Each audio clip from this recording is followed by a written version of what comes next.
Welcome to the mdlove podcast, where truth takes a stance, celebrating Michael with facts that enhance. Ready? Let's dance. Hi everyone and Happy New Year. How are you all doing? Finally, mdlove podcast 2025 has started. I don't know why I'm so excited about starting again. It's not like I stopped. I mean, the last episode of 2024 wasn't so long ago. And yet, I don't know, there's something about a new year that excites me. So we are continuing, not starting over. We're continuing to 2025. Thank you to everyone who stuck with me in 2024. I want to talk a little bit about the changes in the podcast. One that you guys have noticed, the intro and the banner. I don't know, I just wanted something new and fresh for the new year. I hope you guys like it. I do. But of course, I'm not objective. I created it. And one more thing that is going to be different is that this year I'm going to upload an episode every Sunday. And even though it's not going to be live, I will upload it as a live stream. It is a recorded live stream, if that makes sense. What I'm hoping is that you guys will watch it as if it is live and write your comments in the chat box. And of course, I'm going to be there with you in the chat room. And, we're just going to listen to the episode together and talk about it. And if you have questions while I'm there, I will answer. And that's basically the idea. So expect an episode every Sunday. And that is basically the new thing that I'm going to do this year. Besides that, I have some ideas for the other for more content in the channel, but maybe we'll talk about that later. Now let's talk about this episode.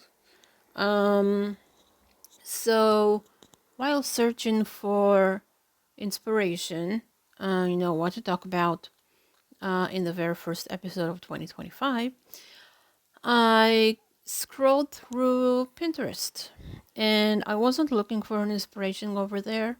I was just looking for a video, but then I ran into a bunch of pictures that had testimonies on them from people who knew Michael, people that worked with him, friends, whatever, people who talked about the mockumentary, and some other people who I believe never met Michael, and yet they gave their testimony saying they know Michael is innocent.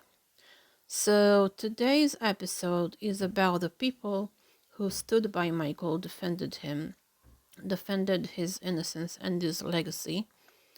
I'm going to read you what they said. I'm going to give my comments on it. So I hope you guys will enjoy this episode. As I always say, get your coffee, your tea, whatever, sit comfortably, and let's do this. Now, before I'll read you the testimonies, I want to share with you why I'm thinking this is important to do. So, we all heard about all those fake friends Michael had that had left his side during the biggest storm of his life, meaning the 2005 trial.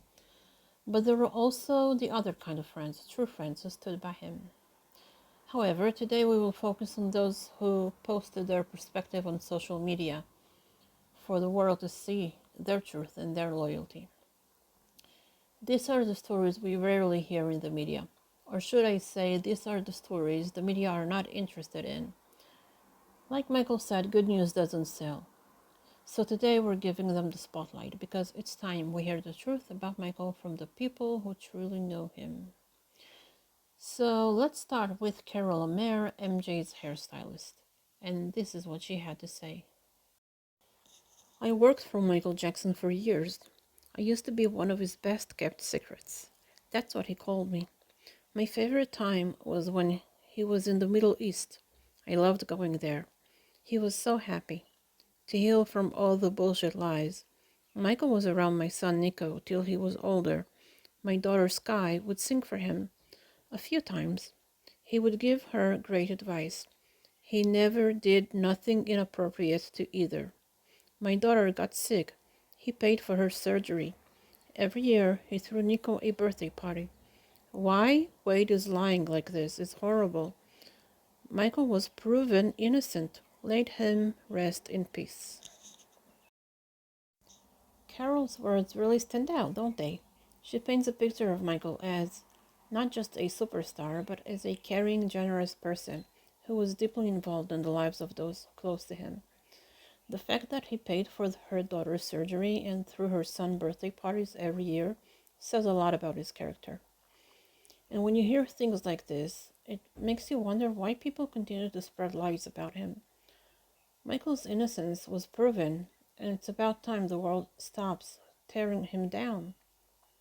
Stories like Carol's remind us of the real Michael, the one who cared, the one who loved, and the one who truly healed. We all know that Michael helped as many people as he could. Sometimes he helped the wrong people as well, and he paid a heavy emotional price for it. Not too long ago, I saw a quote on social media. I don't know who said it, but it said, "Givers must have boundaries because takers don't have any." And in MJ's case, it is so accurate. He never knew how to stop giving, and people were more than happy to take as much as they could. And when they couldn't take any more because someone did put a stop to it, they decided to revenge the one man who gave them way more than they ever deserved. Moving on to the next person who worked with Michael for nearly 30 years and knew his true heart, Carol Faye. And here's what she had to say about LN and the Shameless Accusers.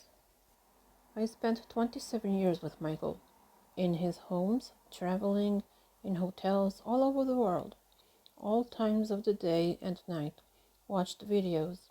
I too fell asleep in his bed and never saw anything inappropriate. I saw greedy and dysfunctional parents taking advantage of Michael's kindness.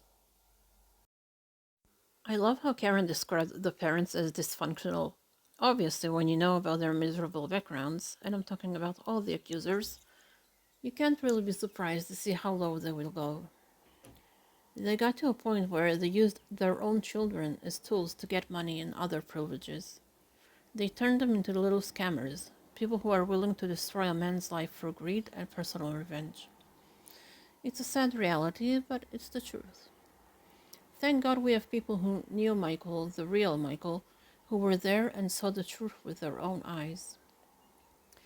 Another great example is Mr. Bush, Michael Bush, aka Wardrobe, the one that created all those legendary jackets of the King of Pop. Of course, he was also a friend that was there for a very long time. And like Karen, he also knows and speaks the truth. And here's what he had to say. I am saddened by the false attacks on my boss and dear friend Michael Jackson, only when sadly he is not here to defend himself. As someone who was with Michael Jackson daily and having spent years traveling with him and spending countless hours in his company, I have absolutely no doubt that the recent stories from Wade Robson and Jimmy Safejack are completely false and totally fabricated, especially giving their own support of Michael through his life and for several years after. It's truly upsetting what someone will do for fame and money and pure greed, despite what Michael Jackson did for these two opportunists and their families for many years. At the end of the day, truth always prevails, and the world will see Robson and Safejack for what they are. His words hit deep because they come from someone who truly knew Michael, not from those who've used his name for their own gain. Michael was there for these two. He gave them opportunities, support, and a place in his life, only for them to turn around and fabricate these lies. It's so sad to see how far people will go for fame and money, especially when it's at the cost of an innocent man's reputation. But like Michael Bush says, truth always prevails. The world will eventually see Robson and Safechuck for what they are, truly are. Opportunists who tried to tear down a legend for their own selfish reasons. Now moving on from people who knew Michael personally and worked alongside him, let's hear from someone who didn't know Michael at all, but instead spent time with Wade Robson. Despite not having that personal connection to Michael, just being in the same room with Robson made it clear to him who was lying. This testimony speaks volumes, not about Michael, but about the credibility of Robson's claims. This is a man named Kevin L. Lipsy Sr., who apparently worked on the set of the documentary, and here's what he had to say. Me working with Wade Robson and HBO Dan Reed. Now, he told me a very different story. Let's just say I didn't see or talk to a man who was touched by Michael Jackson's inappropriately. Hashtag Michael Jackson innocent. You see, even someone who didn't know Michael personally could tell that Wade Robson was a liar, just by being in the same room with him. This person worked with Wade Robson and HBO, and yet he never saw any signs that would back up the claims in Living Neverland. If you've got a clear view of things, it's pretty obvious who's telling the truth and who's trying to profit off a lie. The fact that this individual could instantly recognize Robson's dishonesty speaks volume about the credibility of those false accusations. Here's another perspective by an account named Mimi something, and she makes an interesting point, and I don't think I need to say anything about it. It kind of speaks for itself. I'm sorry, but which victims of child molestation or sexual assault of any kind go on a photoshoot binge, posing like a boy band? It's comical and incredibly desperate at this point, and I question the intelligence of those who believe them. This is a disservice to real victims. You can decide for yourselves what it says about this worthless project of the Three Stooges. Now let's move on to Paris Hilton, who seems like a loyal friend of MJ's, one of very few, who wasn't afraid to use her voice to defend Michael in a time when it was not popular at all to defend him. I believe it says a lot about her character. And here's what she had to say. So as you can see, someone commented on her, I believe her Instagram, and you can see for yourself what the comment is. I'm not gonna read it, but she goes, "No, he was not. He was one of the kindest, sweetest people I've ever known. Nothing like that ever happened. That was just very sick people lying to make money off an amazing, innocent, lovely, genuine person. Don't ever talk about him like that on my page." She really defended him, and did it in style. What can I say? That's hot. Now, this last testimony that I found that has a great point is from a man named Vincent Patterson. And here's what he had to say. I am repulsed by the amount of people jumping on the bandwagon to nail Michael Jackson to the cross. I spent close to 17 years with MJ, through many projects and much intimate time on and off the sets. I never saw a hint of anything evil or even an inkling of this kind of perversion directed towards any child or anyone, to be perfectly clear. I find it horrifying to raise all of this now that he's gone. If one of the accusers was motivated to tell all because of his own relationship with his son, why the need to put this in front of the world? Would it not have been better for the son to have dealt with all of this in an intimate family environment? His son will now be dealing with this for a very long time. Sorry for me, hashtag MJ innocent. Now, he made a very good point. If Robson's motivation was to protect his son from child molesters, I'm sure he could have done it in a better way, without his son having to deal for the rest of his life with the media circus. He could have had an intimate conversation with him and warned him about child predators, which I believe is something all parents should do. Instead, he, like the other accusers, using his own child for his own gain. You want your son to be protected, so you lie about a man, create a movie, go to court, ask for $100 million, and we are supposed to believe that this is about him caring about his own flesh and blood? Who are you fooling? He is just like Chandler the father who used his son to gain money, and just like Arvizo the mother who used her son to gain money. And honestly, I feel bad for that child. I don't know how old he is, but he will definitely will be dealing with these lies for a long time. When the truth will come out, and it will, people will remind him constantly who his father really is. Listening to all those voices today, people who knew Michael Jackson personally, who worked with him, and who shared in his world, it's impossible to ignore the truth.